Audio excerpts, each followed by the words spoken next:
Rendez-vous est pris pour l'Amazonie. J'ai peut-être donné la parole à Cyril Ramaphosa avant de conclure.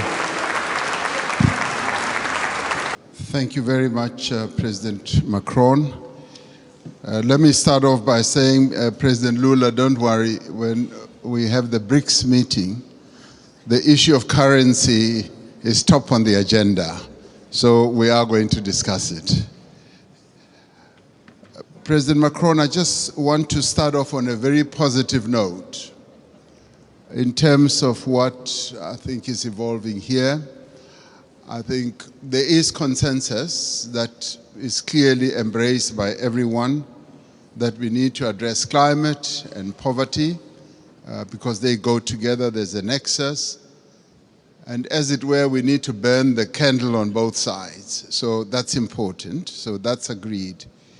And we all recognize and accept that we need capital at scale to address the key challenges that many countries in the world face, particularly the developing economy countries.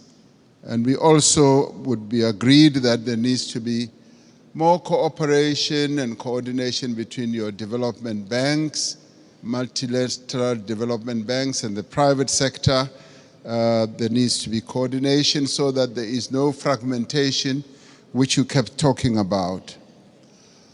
But I think what is important to many of us is that there should be solid consensus on the reform of the financial architecture of the world. Because without that reform, the dreams and the objectives that we have to address our challenges will not be realized. And those reforms need to touch on a whole range of issues.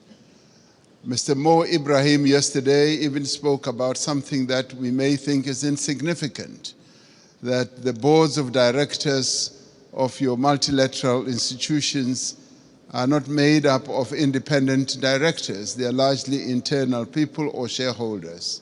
So that in itself, for us, it's an important reform. We also need to look at the distribution of the special drawing rights. I find it a bit difficult to be told that this is set in the rules and it will forever be like that, and that it's either you get 0 or you get 34 billion. In our view, this is not a zero-sum game. It's a game where we all need to be dealt with equity in an equitable manner. And there is a need for reform in that regard as well. And the other important thing for this to happen, it will help us not to participate as unequal cousins in these institutions. It will help us to participate fully, and so that we don't have a sense that we are beggars, that we are being dealt with out of generosity. I think it's important in the new era that the world is in now that there should be a good measure of equality among sovereign nations. You know, recently, 7 African countries decided to go and put a call for peace to Ukraine and to Russia. And we raised a number of issues. Zambia was represented, Comoros was represented, Republic of Congo was represented, Senegal was represented, Uganda, as well as South Africa.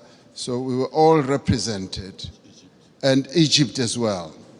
So we were all at one, that even as we were going to address an issue of the war which has had a negative impact on the African continent, which is the rise in prices for food, rise in prices for fertilizers, we were clear that we are not going there as beggars.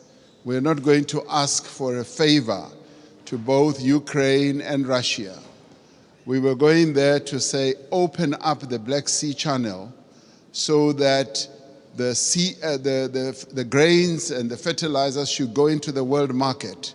So we were not on a begging mission, even as we are in great need as a continent and all that. That should go to demonstrate that Africa should never be seen as a continent that needs generosity.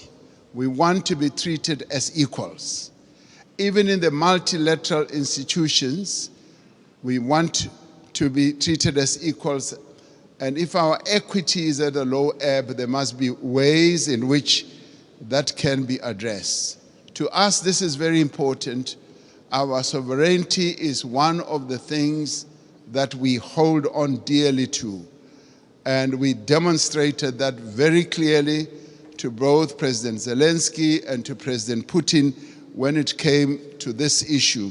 Even as there were suggestions that, yes, we can donate this, we can donate that, we said, we want you to release these grains and fertilizers to the world market so that the world can trade in these commodities and other issues we can handle in a different way. I wanted to make that point so that it should be understood where Africa has evolved up to. We want to be key players on the world stage, want to be key players even in the financial markets and in the MDBs. Now, these are the positive things. I do, Mr. President Macron, want us to address another issue which to us is a bit of a negative. You will have heard President Sisi talking about the 100 billion that was promised in Paris. President Sassou Nguesso yesterday as well also spoke about it at the dinner. Now there is that issue that a number of the commitments that have been made have not really been fully lived up to. But before I get into details, let me immediately say that we recognize the many initiatives that have been put on the table, and a number of countries here have done so. Germany has gone out of the way to put a number of initiatives, and the US has also done a number of things. But there have been times when we felt like we were beggars. I played a key role as chair of the African Union during the COVID period. We felt like we were beggars when it came to vaccine availability, when we felt we needed access to vaccines, and the Northern Hemisphere countries had bought all the vaccines in the world, and they were hogging them. And they didn't want to release them at the time when we needed them most. And we felt like we were begging. And at times it felt like they would just be droppings from the table, that yes, we will give you that and that. And let me tell you something that generated a lot of resentment. We resented that, and it got worse when we said we want to manufacture our own vaccines. And when we went to the WTO, there was a lot of resistance, enormous resistance.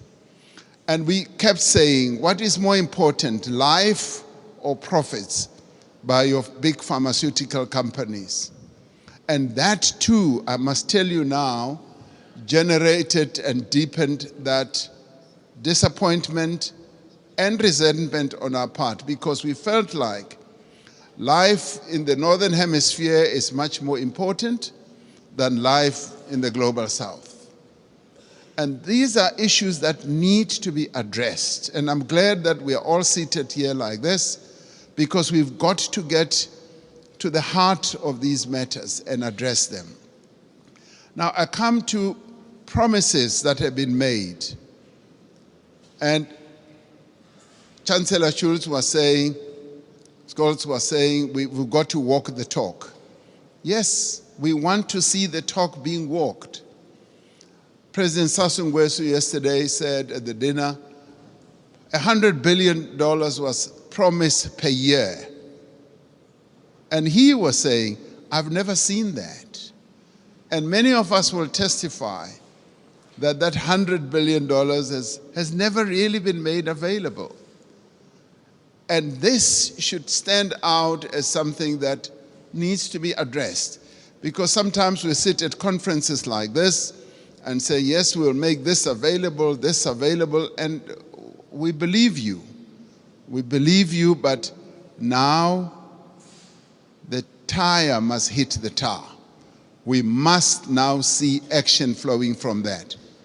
Now, I want to then talk about something very practical. President Sassou Nguesso raised it yesterday. He said he would be happy if flowing from this summit, we do something very practical on the infrastructure side. Having said that 600 million people in Africa do not have electricity, and yet we've got all the resources to generate electricity, particularly the mighty Congo River. And that there have been plans to build a number of power stations that will generate, in my calculation, up to 70,000 megawatts. And he said, and I want to speak in support of this proposal, that to prove that these summits are not summits where we just talk, flowing from the Paris COP as well as others, let us now put money on the table and collectively say we are going to address this mega project. A mega project which will in the end generate electricity for up to 12, 15 African countries all at one go. And this is a project that I think the multilateral development banks here working together, the call that you've made, President Macron, can actually fund. And where, as we rise from this, we should be able to say the Inga Dam is now going to be developed into the Inga Power Station, the one that President Sassou Nguesso mentioned, and the next one as well. If we can do that, then we as Africans will now be convinced that these summits are really meaningful. We will now go home and say, you know what, it's worthwhile going to these summits, coming to Europe, and to listen to all the promises because they are willing to act on the promises. This is what President Macron, I believe, will be one of the most important outcomes.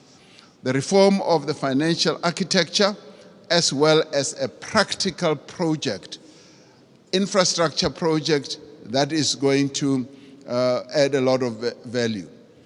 President Sisi and I have been talking about a railway from Cape Town to Cairo for years.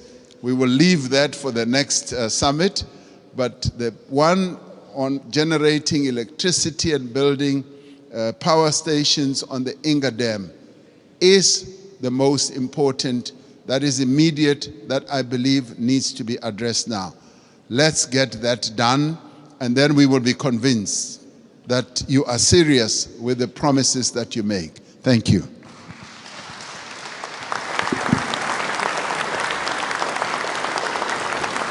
Thank you, Cyril. Thank you, everybody. Mesdames et messieurs les chefs d'État et de gouvernement, mesdames et messieurs, en vos grades et qualités, il est temps maintenant de conclure ce sommet et je vais essayer, après les discussions d'hier, le dîner que nous avons eu et l'échange très fructueux qu'il y a eu ce matin, de faire une conclusion opérationnelle. Parce que